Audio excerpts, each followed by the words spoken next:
Je vous fais l'avant-propos de cette vidéo que vous êtes en train de regarder pour vous informer que la première version a été strikée, a été censurée par YouTube. Je l'avais programmée sur YouTube pour que vous l'ayez ce matin, en même temps que le café chaud et les croissants.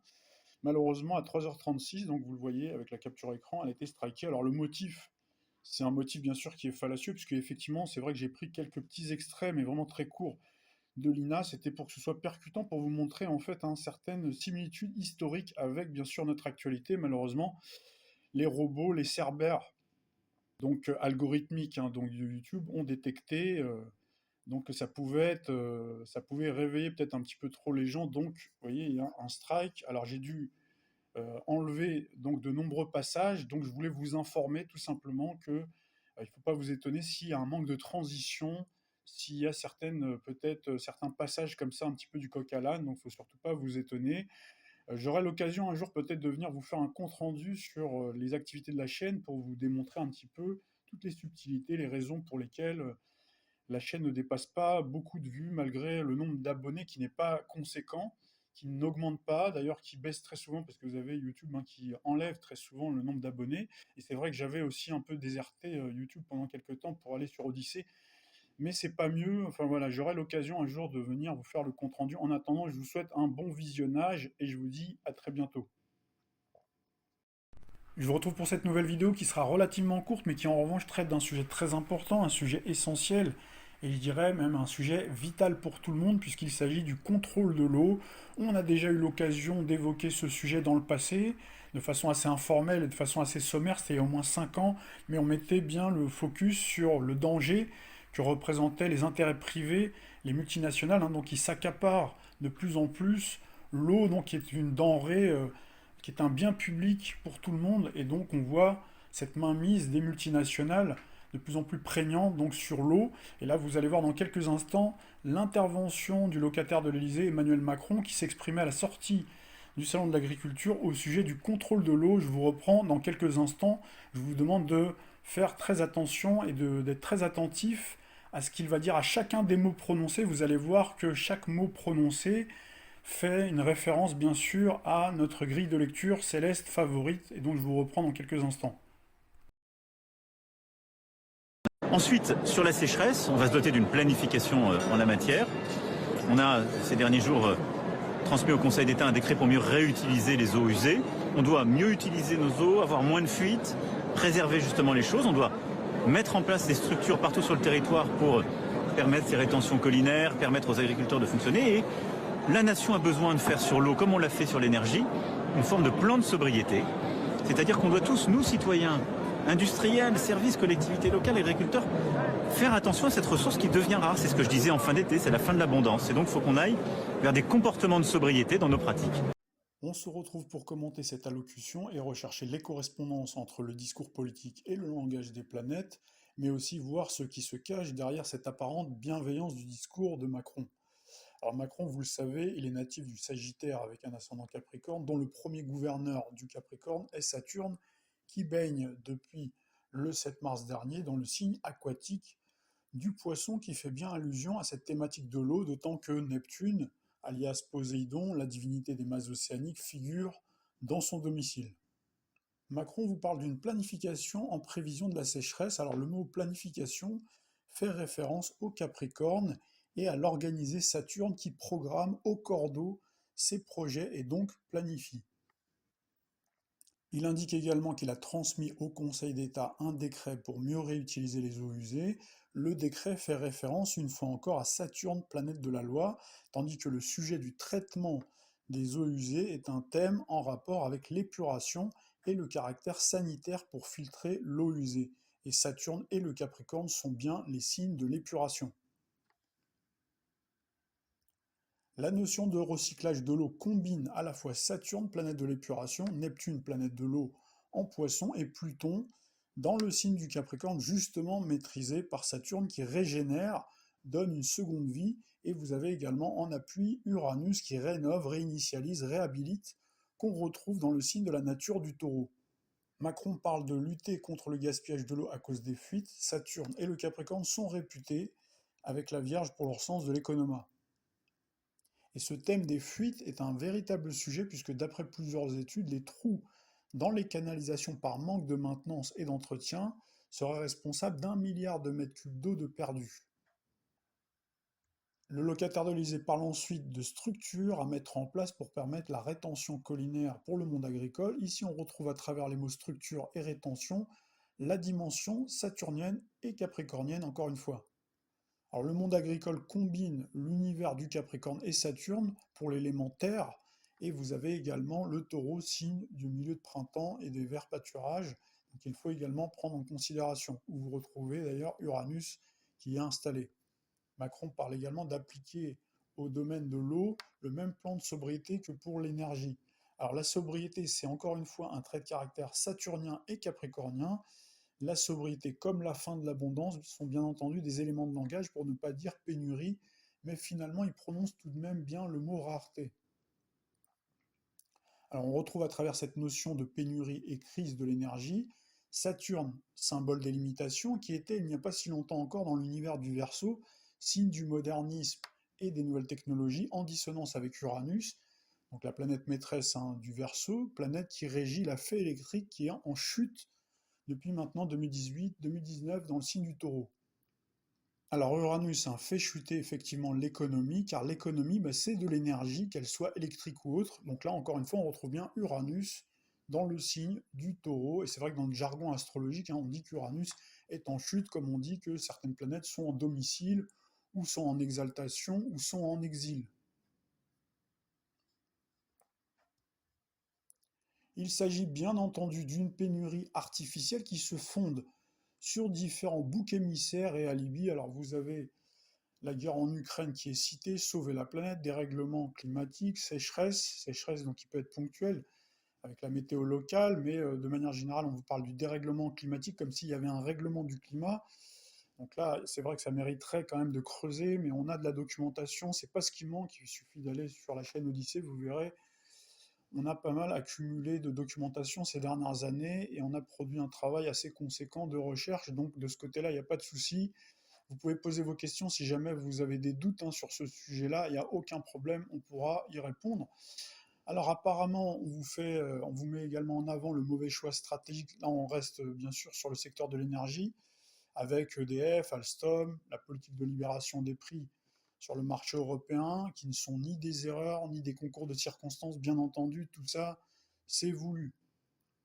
Et donc depuis le 7 mars dernier, Saturne a migré du Verseau vers le Poisson, donc il retrouve Neptune, donc là c'est autour de l'eau, donc de faire partie de cette politique donc de restriction et surtout de contrôle, de prise de contrôle, avec bien sûr Pluton qui prend le relais de Saturne, c'est-à-dire qu'il va venir s'installer à la place de Saturne dans une semaine, puisque nous sommes le 15 mars, dans une semaine, nous aurons le premier transit de Pluton dans le signe du Verseau. Le Verseau, on l'a dit, c'est le signe de la mise en scène, de la théâtralisation, donc gouverné par Uranus, mais c'est vrai que le Verseau est aussi gouverné par Saturne, donc on retrouve une part de vérité, c'est-à-dire qu'on s'appuie sur certains éléments réels, mais on grossit le trait avec Uranus, donc, qui est aussi la planète des médias, et Saturne, donc c'est la planète plutôt des scientifiques. Donc là, vous avez les scientifiques du climat comme vous aviez les scientifiques du côté sanitaire, du côté médical, donc qui sont malheureusement accaparés par Pluton, qui sont corrompus par Pluton, Pluton qu'on retrouve bien sûr dans le signe du Capricorne, le Capricorne maîtrisé par Saturne. Donc c'est-à-dire que là, il faut faire la part des choses, et ce qui n'est pas évident effectivement à faire. En tout cas, on a toutes les conditions donc, qui sont créées pour avoir cette rareté, avec aussi l'accaparement, bien sûr, du domaine privé sur nos biens publics, l'eau, bien sûr, les terres. Et donc tout ça, c'est fait pour faire peur, soumettre, contrôler la population, d'abord par l'État qui n'est que l'interface et le porte-parole zélé au service des multinationales, et bien sûr également des fondations ou d'une fondation comme celle de Bill et Melinda Gates, qui se positionne d'ailleurs, comme vous pouvez le voir à l'écran, sur ce secteur de l'eau et de l'épuration. Vous avez Bill Gates qui veut transformer les eaux usées, les eaux donc des toilettes, en eau potable. Les intérêts privés, les multinationales, mais aussi le caractère associatif et les fondations sont représentés par l'univers du Verseau, donc il va recevoir Pluton, comme vous le savez, pour les 20 prochaines années, et transformer, faire muter le capitalisme, puisque le capitalisme en astrologie est représenté par Uranus. Donc là, il faut se pencher sur l'historique pour comprendre pourquoi. On a déjà produit dans le passé des capsules qui vont dans ce sens-là. Pour ceux qui nous rejoignent, on les salue au passage. Donc pour donner ce caractère hybride, on avait expliqué qu'il y avait ce côté hybride, ce côté multidirectionnel, ce côté multicarte chez le Verseau. Donc on peut retrouver à la fois ce mélange de capitalisme avec une façade humanitaire, philanthropique pour le bien de tous bien sûr, mais avec derrière en toile de fond un caractère tyrannique, avec toujours les mêmes intérêts financiers qui placent leurs pions dans cette nouvelle économie de la transition énergétique. Donc j'y pense, notons au passage que l'alliance de Saturne et Neptune dans le signe du Poisson peut aussi faire référence aux eaux polluées et aux intoxications en rapport avec la consommation d'eau. Il n'est pas impossible que durant ce cycle de Saturne-Neptune, nous ayons affaire à un problème de pollution d'eau plus ou moins important. Donc ça peut être la pollution de l'eau du robinet ou carrément une affaire de marée noire. À titre d'exemple, l'Erika, donc l'affaire de l'Erika, donc, qui avait provoqué une marée noire, avait coulé donc, le 12 décembre 2006, et on retrouvait ce cycle de Saturne-Neptune, Lion, Verseau par l'opposition.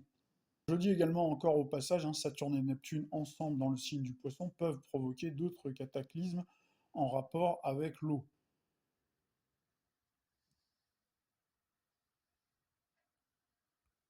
Pour venir en appui du discours présidentiel bienveillant de M. Emmanuel Macron, vous aviez l'incontournable, l'inénarrable Olivier Véran, qui est venu vous dire le 1er mars 2023, l'absence de pluie fait peser un risque extrêmement fort sur l'état de nos réserves en eau cet été. Le moins qu'on puisse dire, c'est que M. Olivier Véran a très vite su recycler son discours de la peur qui nous a été asséné durant la période Covid, qui coïncide dans le ciel et dans le zodiaque avec la présence de Saturne dans le signe du Verseau, à une transposition et une translation vers un discours de la peur qui concerne la peur de manquer d'eau, la peur en rapport avec les fluctuations pluviométriques, météorologiques et climatiques.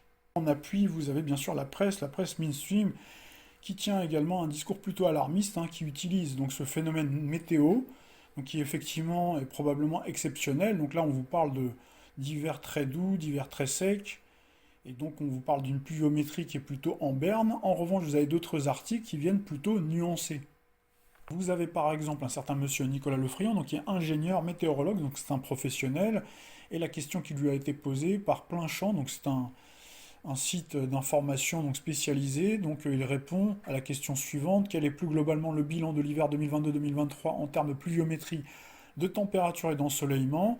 Donc Nicolas Lefriand répond: à contrario de nombreuses fausses rumeurs circulant sur les réseaux sociaux et autres médias, donc là il vise bien sûr les médias mainstream, cet hiver 2022-2023 n'est pas le plus sec depuis 1959.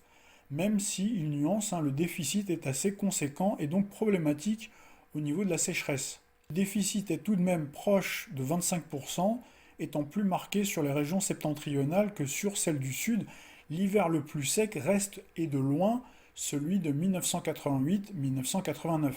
Petit point astrologique et zodiacal avant de poursuivre notre explication. Donc concernant ce discours de la peur qui n'est pas nouveau, il y a une synchronicité effectivement spécifiquement par rapport à l'eau, par rapport au transit de Saturne dans le signe du Poisson. Donc Saturne qui symbolise bien la peur de la pénurie, la peur de manquer, qui est aussi la peur tout court.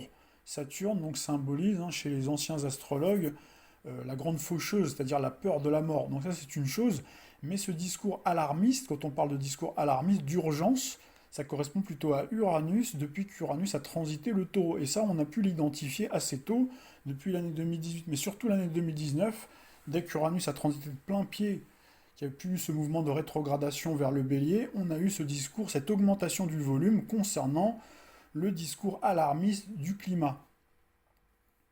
Vous avez donc cet attelage très compact et qui fonctionne en escadrille, qui fonctionne ensemble avec Uranus d'une part dans le signe des verts pâturages et de la nature, qui va perdurer, donc qui va rester dans le signe du Taureau jusqu'en 2026, 26 avril 2026, et vous avez de l'autre côté Saturne, je l'ai dit tout à l'heure, qui va rester dans le signe du Poisson aux côtés de Neptune jusqu'en 2026 également, 14 février 2026, et vous avez Neptune d'ailleurs qui va coller Saturne, qui vont rester ensemble, ils vont transiter ensemble le signe du Bélier, donc d'ici à 2026.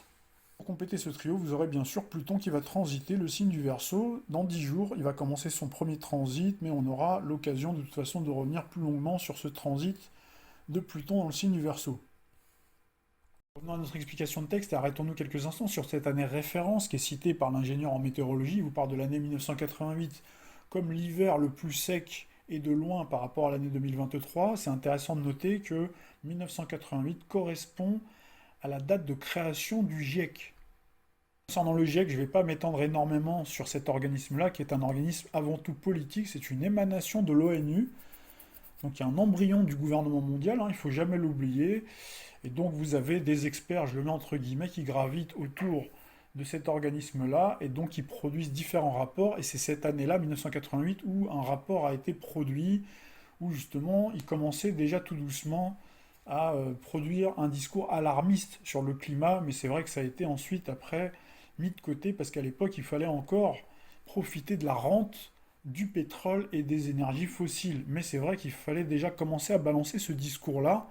Vous voyez, ensuite on a eu d'autres intervenants un peu plus tard hein, qui sont venus voilà, en mettre une couche. Vous avez bien sûr toutes les fameuses COP hein, depuis 1995, COP numéro 1, 1995 à Berlin. Vous avez même juste avant, 92, vous avez eu la conférence de Rio, etc. etc. Une France à 50 degrés, à quoi cela peut-il donc ressembler? Le sud de la France est devenu invivable l'été.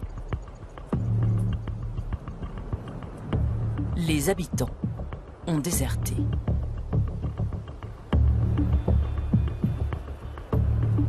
Beaucoup de fleuves et de rivières sont à sec. Les nappes phréatiques ne se renouvellent plus assez. Pour se rafraîchir, pas la peine d'imaginer se baigner. Les espèces invasives ont proliféré, les moustiques comme les méduses. We need some global warming. It's freezing. Le changement climatique, la Terre en a connu d'immenses. Il y a un dérèglement climatique comme il y en a toujours eu.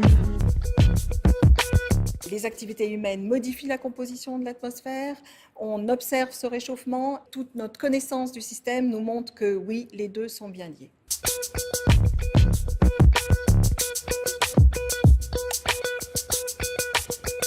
Au Crétacé, la période des dinosaures, le climat était plus chaud. Mais attention, c'était il y a 100 millions d'années et les changements se sont passés sur des millions d'années.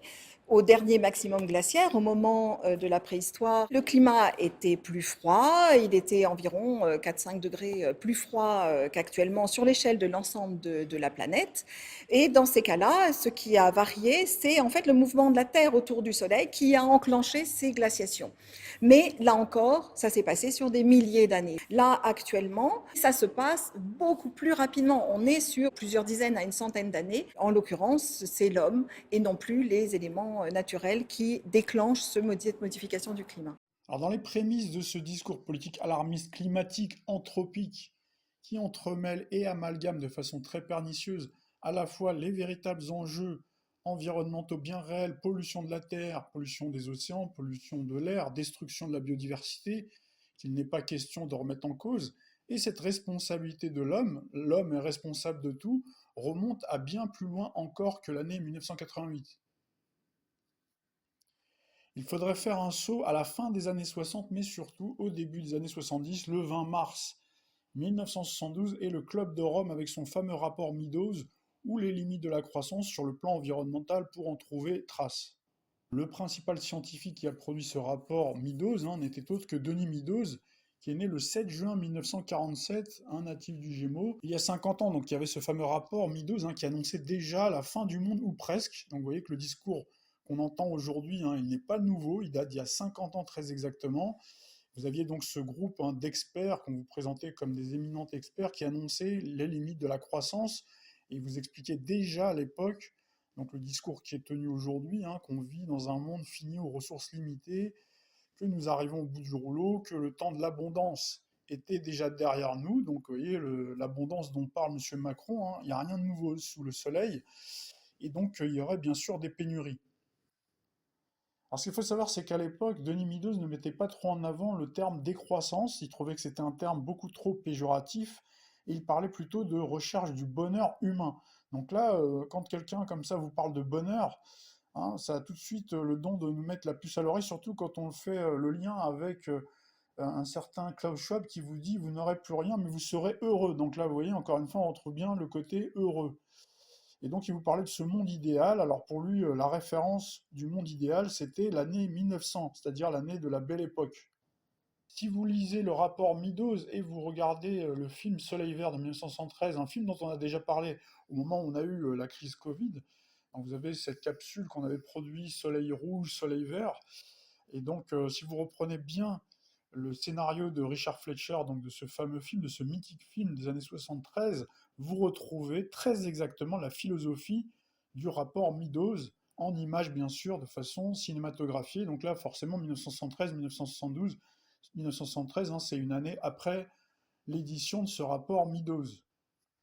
Pour retrouver ce discours alarmiste et catastrophiste donc du rapport Meadows, il faudra remonter encore plus loin à l'année 1800. Vous aviez Malthus qui disait déjà que la population augmente de façon géométrique, tandis que les ressources n'augmentent que de façon arithmétique. Et donc il prédisait que l'agriculture serait incapable de nourrir plus que la population existante. Alors si vous regardez bien, la population et le nombre d'habitants vivant sur la planète a été multiplié par 7, et pourtant nous sommes beaucoup mieux nourris a priori quand même hein, qu'en 1800. Alors les grandes famines qui ont ravagé donc différentes populations au cours du XXe siècle hein, sont plutôt des causes politiques comme par exemple l'URSS, la Chine et les autres régimes communistes. C'est vrai que le capitalisme, on peut lui imputer de nombreux méfaits, comme la malbouffe par exemple, mais néanmoins, vous avez quand même les gens qui ont été mieux nourris que du côté hein, des communistes. Pas que ça prenne trop de place dans la vidéo, je vous invite véritablement à vous pencher sur ce personnage, ce véritable marchand de la peur avant l'heure, pour véritablement faire le tour de la question. En attendant, il faut savoir qu'il était accompagné à l'époque par un certain Aurelio Pesce, qui était un industriel dirigeant de Fiat et Olivetti, dont on vous dresse aujourd'hui des lauriers en vous le présentant comme un philanthrope, un utopiste, un visionnaire. Sauf que quand vous cherchez encore une fois les racines hein, du mouvement écologiste, hein, vous trouvez dans le mouvement toujours cette fibre malthusienne favorable au contrôle démographique et même un certain eugénisme. Ce que je vous dis là, c'est écrit noir sur blanc sur différents supports que vous pouvez trouver par vous-même. Vous en avez un par exemple d'Alternative économique du 1er novembre 2021, donc en prévision justement du 50e anniversaire du rapport Meadows en 2022, donc il vous parlait justement de monsieur Aurelio Pesce et qui vous le met noir sur blanc, c'était quelqu'un qui était favorable au contrôle démographique et que c'était un malthusien.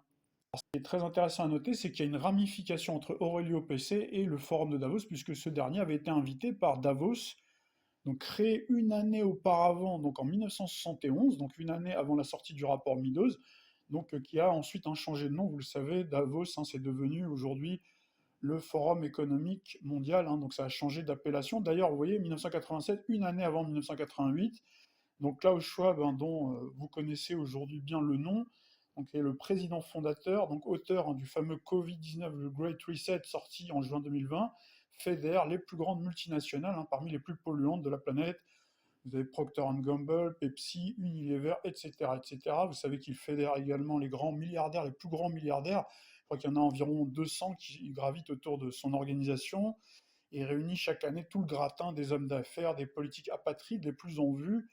Et figurez-vous, hein, déjà à l'époque, en 1971, donc il avait affiché donc, les différents buts hein, de son organisation, donc, qui étaient présentés à but non lucratif et qui étaient de promouvoir un certain capitalisme à dimension sociale. Donc là, on retrouve, vous voyez, aujourd'hui, la dimension Verseau. D'ailleurs, si vous prenez le thème de Klaus Schwab, vous verrez c'est un natif du Bélier et il a du Verseau également dans son thème. Et donc, son objectif, c'était l'ouverture, la coopération avec les entreprises, le monde universitaire et également avec les États, et aussi d'améliorer le sort de la planète. Alors vous allez me dire, qu'est-ce qu'ils ont fait tout ce temps-là, alors depuis 50 ans? Eh bien justement, ils ont traîné les pieds pour pouvoir profiter de la rente du pétrole, pour tirer à fond donc sur la rente du pétrole, engranger les bénéfices, et puis préparer le terrain, bien sûr, sur l'avenir qui est aujourd'hui notre présent. La foulée de ce fameux rapport Meadows de 1972, vous aviez la première conférence internationale de l'environnement, donc qui s'était tenue à Stockholm du 5 au 16 juin 1972. Et donc cet événement est considéré comme l'un des premiers jalons dans l'histoire du mouvement environnemental moderne et les débuts de la politique internationale pour l'environnement. Et cette organisation était présidée par un certain Maurice Strong, un homme du monde pétrolier international et un ami proche de David Rockefeller. C'est d'ailleurs à cette époque qu'on avait eu le changement monétaire de 71, la fin de l'étalon or. Il y a eu plusieurs événements très importants à noter, le choc pétrolier de 73, où vous aviez la plutocratie finalement qui avait décidé qu'il était l'heure de commencer à mettre un petit coup de frein à la croissance tout azimut des 30 glorieuses, puisque vous savez qu'après la guerre, il y a eu ces fameuses 30 glorieuses où là, ils ont poussé à fond la machine, donc de la croissance pour engranger un maximum de bénéfices. Donc là, ensuite, il fallait quand même commencer à préparer le terrain, préparer l'avenir, préparer longtemps à l'avance la séquence que nous vivons en ce moment, en ce début de la deuxième décennie du 21e siècle. Et ainsi, ils peuvent aujourd'hui se targuer de dire, vous voyez, les scientifiques de l'époque avaient raison, mais on ne les a pas écoutés. Mais qui étaient les sponsors de ces scientifiques? C'était les industriels du pétrole, nous venons de le dire, les mêmes qui ont pollué et saccagé l'environnement pour remplir leur tiroir-caisse en exploitant la nature, l'humanité et les animaux, mais qui ont eu l'habileté de concevoir longtemps à l'avance ce concept fallacieux de l'empreinte carbone alpha et oméga de toutes les politiques écologiques et de transition donc écologique qui sont mises en œuvre. Et une fois bien sûr le seuil critique des objectifs globaux atteints, rendre l'homme responsable non seulement des problèmes environnementaux bien réels, mais aussi des cataclysmes provoqués par les changements climatiques qui sont en réalité en majorité dus à des facteurs exogènes, donc variation des rayonnements solaires, champs électromagnétiques, cycle Milankovitch, donc là je vous invite à voir, il y a des vidéos là-dessus, échanges gazeux, océan, air, etc., etc. L'homme de la base n'a rien à voir avec tout ça, mais c'est lui qui va devoir payer la note et circuler en char à voile. On ne peut pas dédouaner complètement la responsabilité humaine de base de l'homme de la rue. Elle existe, cette responsabilité, c'est certain, sur le phénomène de pollution, de surconsommation, d'exploitation des ressources, mais il faut la remettre en perspective avec les contraintes économiques et sociales imposées de fait par nos politiques au service du monde de la finance et des multinationales. Un enfant ou des adultes qui exploitent par exemple le cobalt ou plantent des palmiers à huile pour satisfaire les besoins des industriels et donc il va polluer la terre et l'eau même qu'il boit et où il va être même carrément malade, intoxiqué, etc. Donc il va s'empoisonner, donc il empoisonne en même temps tout le monde, mais il n'a pas le choix parce que malheureusement il ne peut pas faire autrement, il n'a pas d'autre alternative plus vertueuse en fait. Souvent on lui met le couteau sous la gorge pour justement planter ses palmiers à huile, par exemple, extraire donc le cobalt pour survivre tout simplement. Et donc là, c'est les industriels qui sont à incriminer, bien entendu. Le discours que je viens de tenir concernant les pays émergents, on peut, toute proportion gardée, le transposer également aux Français, aux Européens et aux Occidentaux que nous sommes, qui pour aller au travail, chercher ces gosses à l'école, sont obligés de rouler la plupart du temps en diesel ou en voiture essence, dont les industriels, via la publicité, avec le concours des gouvernements, donc qui ont mis en place des politiques pour promouvoir dans les années 80-90 ces véhicules. Ils ont même mis en place des incitations financières fiscales pour inciter les gens justement à acheter du diesel, etc. Et qui ont d'ailleurs aménagé le territoire pour que le citoyen soit contraint parfois d'utiliser sa voiture et donc pour que ce soit plus énergivore et pour faire tourner, puisqu'il était question de ça, tourner la sacro-sainte croissance de l'économie. Est-ce qu'il est réellement responsable de la pollution générée? Vous pouvez par exemple comparer la pollution des voitures thermiques avec la pollution des océans à cause des cargos qui génèrent des tonnes d'oxyde de soufre qui se déposent dans l'océan et qui polluent plus que des millions de voitures. Alors bien sûr, on est d'accord, il faut trier ses déchets, il faut faire attention à l'eau, il ne faut pas gaspiller la nourriture, ça fait partie d'une éducation, on est tous d'accord pour ça. Mais le processus de responsabilisation totale, de créer de la peur, et donc vous avez cette politique de bouc émissaire symbolisée par Saturne, maître du Capricorne, donc symbole effectivement du bouc, et cette idée de culpabilisation par les émotions, symbolisée par Neptune, qui va justement dans ce cycle de Saturne-Neptune en Poisson, s'accentuer et insupportable. Tout est mis en œuvre pour que les gens s'auto-flagellent et que vous ayez cette fabrique du consentement pour participer à quelque chose qui est déjà en fait programmé dans les hautes sphères, mais pour y participer sur le terrain social et accompagner cette révolution écologique. Certains ont même déjà commencé à se fanatiser, et vous allez voir que sous l'égide de Saturne-Neptune, cycle de la mystification, de l'utopie, des aveuglements et des grandes supercheries, donc vous allez voir que ces gens vont aller de plus en plus, vont forcer de plus en plus le trait vers le nihilisme, la détestation de leurs semblables les rendant responsables de tous les maux de la planète.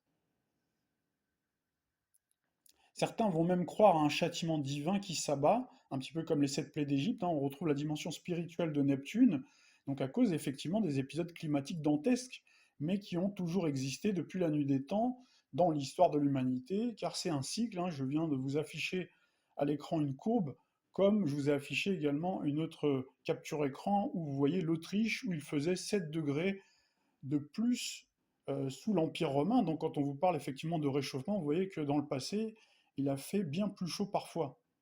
Gardez également toujours en tête que de façon ponctuelle, il peut être utilisé la géo-ingénierie, dont d'ailleurs vous avez les médias mainstream, hein, qui niaient l'existence jusqu'à l'année 2019.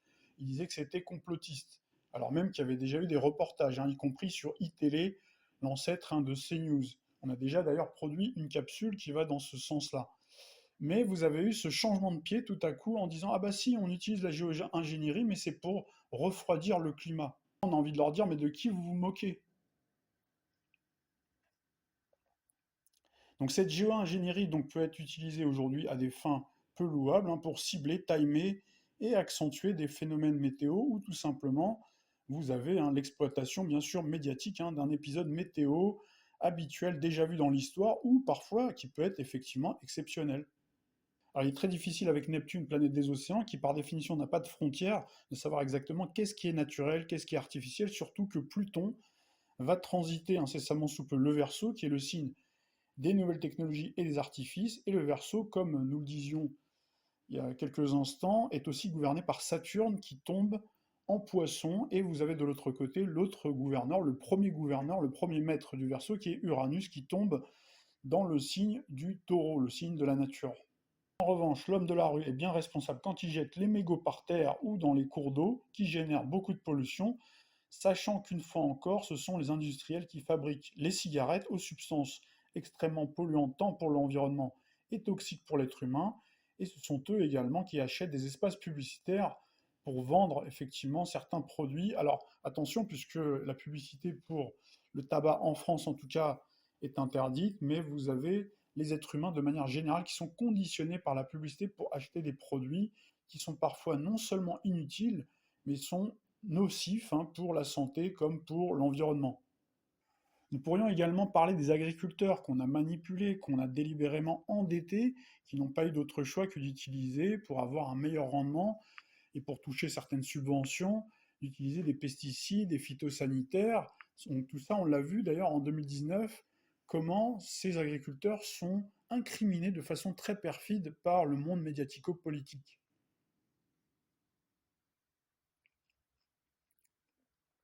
Alors voici des captures écran de quelques vidéos réalisées en 2019 où nous avions commencé à mettre en évidence les mensonges et cette escroquerie en évoquant ce triptyque, hein, religion, écologie politique, climatique, l'Union européenne, dont la politique est, vous le voyez bien aujourd'hui, mise en œuvre, hein, par la Commission avec le paquet climat déjà voté le 14 juillet 2021.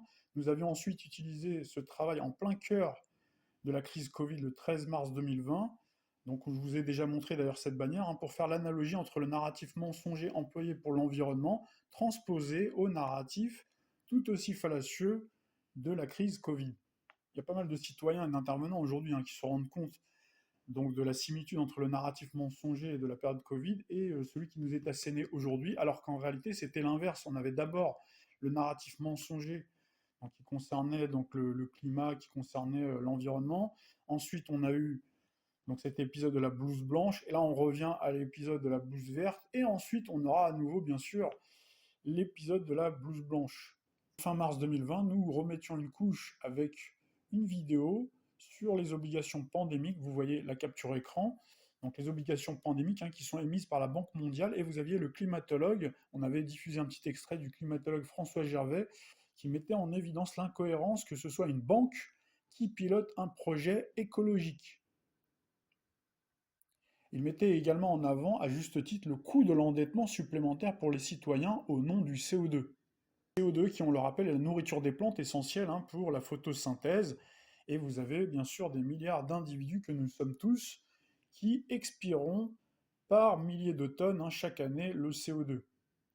Alors que les êtres humains que nous sommes tous expireront environ 3 milliards de tonnes de dioxyde de carbone par an, c'est-à-dire ce fameux CO2. On expire du CO2, ce même CO2 qui est absorbé dans l'atmosphère et qui est absorbé par les plantes que nous cultivons pour manger.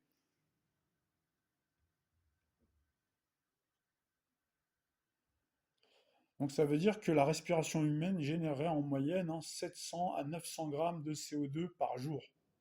Un peu plus tard, nous avions mis en évidence le fait que le patron, ou en tout cas la figure de proue du GIEC, qui est Jean Jouzel, est natif du poisson, tout comme vous avez Tedros Adhanom Ghebreyesus, patron de l'OMS, directeur de l'OMS, donc qui s'occupe de la santé sur le plan mondial, qui est natif également du poisson.